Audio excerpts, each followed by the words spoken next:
He is a remarkable public speaker, and I'm really delighted to welcome him back to FutureBook to present his manifesto on reading. Please join me in welcoming Michael Tamblyn.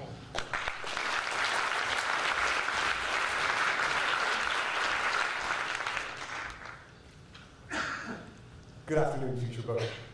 When Philip and I first spoke about this talk, he asked what it was going to be about. I said, I have some ideas, give me a few days.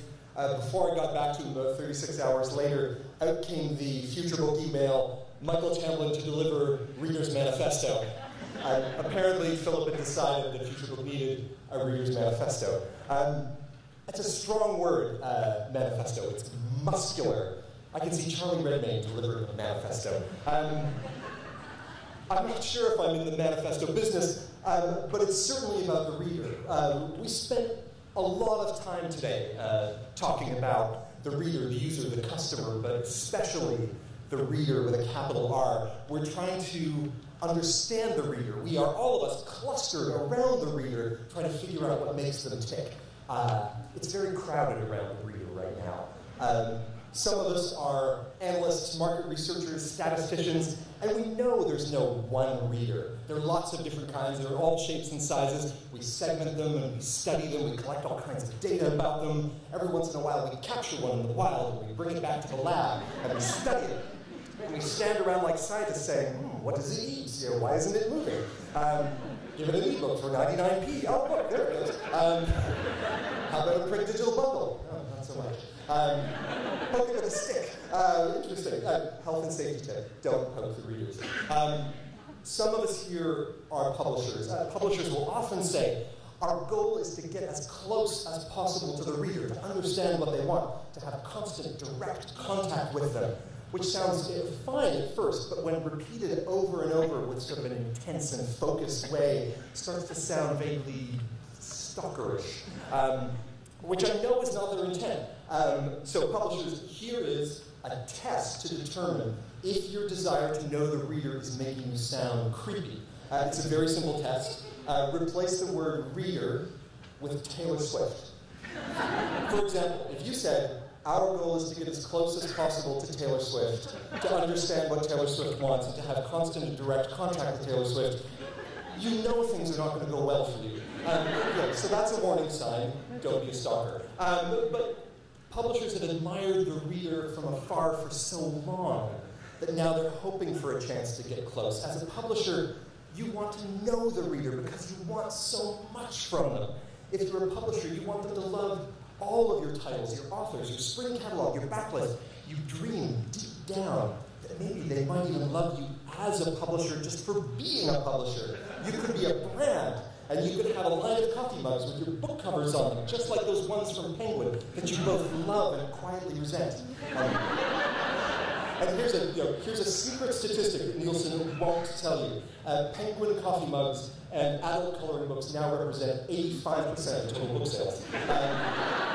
With 10% left for Mog's Christmas Calamity and 5% for everything else. It's a true fact, you can look it up. In fact, the same statistics that were being used to predict that the book market would be 50% digital in 3 years could now be used to predict that all reading will be replaced by adult coloring books in the next 11 months. So get ready to attend Future Adult Coloring Book Conference here 2016. Now, of course, if you're a retailer, you want so much from the reader too. You want them to discover you, to buy from you. You want it to be just like the end of the romance novel, the one where you stay together for as long as you both shall live, reading happily ever after. You don't want it to be like the erotic novel, a series of empty encounters hopping from one retailer's app to the next, an orgy of choice at the expense of happiness and commitment. Retailers want a relationship. We retailers are, when you look at it, shockingly needy. Buy one thing from us, and we're like the crazy person who you go on a first date with, who then texts you 18 times in the next 24 hours. Thanks for signing up. How about an app? 6 bookmarks, 10% off. Here's some recommendations. What's your favorite color? How do you feel about a June wedding? We all, publishers, retailers, authors, want a lot from the reader, and as a result, we think a lot about what the reader wants. And I mean that very specifically. what they want. What is the next book, the next author, the recommendation, the acquisition, the next category, price point, cover. The fight at being better at knowing what a reader wants has us occasionally acting like scientists or stalkers or needy boyfriends because it's an important question to ask. It's the essence of publishing and bookselling. But when you think about it, our real fight right now is not to find the next book. Now books, as we've heard today, compete against everything else. There are more and more things trying to answer what else could you be doing now. So I suggest that we need to add a new question. I suggest that how is just as important. How we read, the quality of the experience, how we read, the need that we're trying to satisfy. What determines the book that fills the time? How determines whether we give it any time at all? So if I take off my retail hat, my ebook hat, my device manufacturing hat, and just think of myself as a reader, there are a few ideas that come to mind. They aren't a reader's Bill of Rights. They aren't a manifesto. They're not a Magna Biblio Carta. They're how we want reading to be. I picked 5. Number 1, easy. We want everything related to reading to be easy, frictionless, even relaxing. What you're reading doesn't have to be easy, but whether it's escape or information, reading is an enjoyable act. Being in a bookstore is a soothing thing. Being in an online bookstore and an e-reader should be too. It shouldn't just be reading a book that makes you feel better. The buying of one should make you feel better even before you start reading. Everything that surrounds a book should be easy.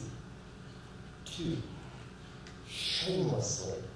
We want to feel good about what we read and forget about guilty pleasures. The great gift of digital reading is liberation from the judgy person on the tube looking sideways at my fiction choice that's covered in rocket ships or exploding aircraft carriers or low-cut bodices or an embossed photo of David Cameron.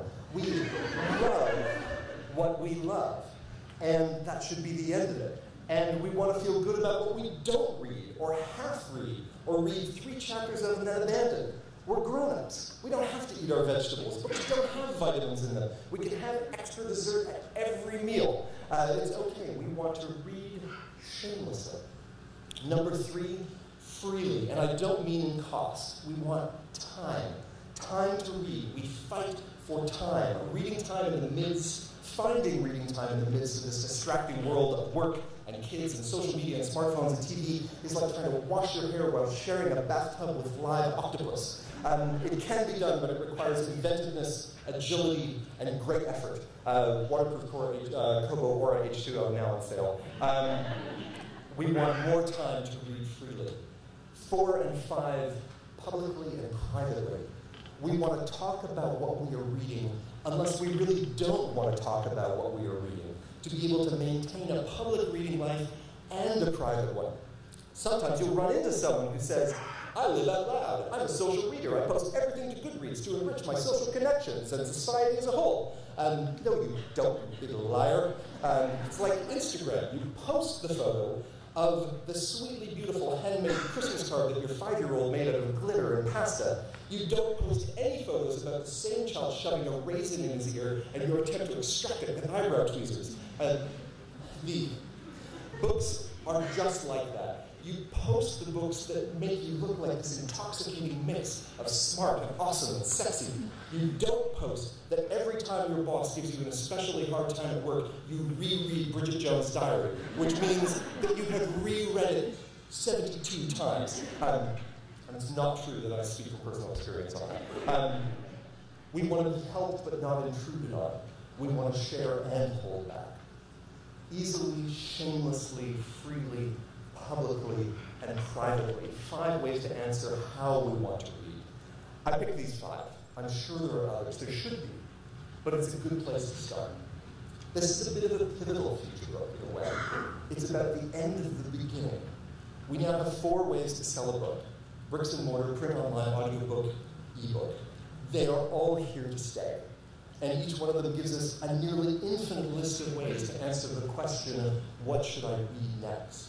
But from now on, when you feel like you're being a bit too much of a scientist or a stalker or a needy boyfriend, ask how readers want to read. The reader's wants are so fundamental, so basic, that they sometimes get lost. they're hard to quantify, they're obstinately resistant to analysis. But if we answer them well, we earn the reader's right. We earn the right to the reader's attention. We elbow all of the other media that is crowding in. We get to keep doing what we love, and so do they. Thank you.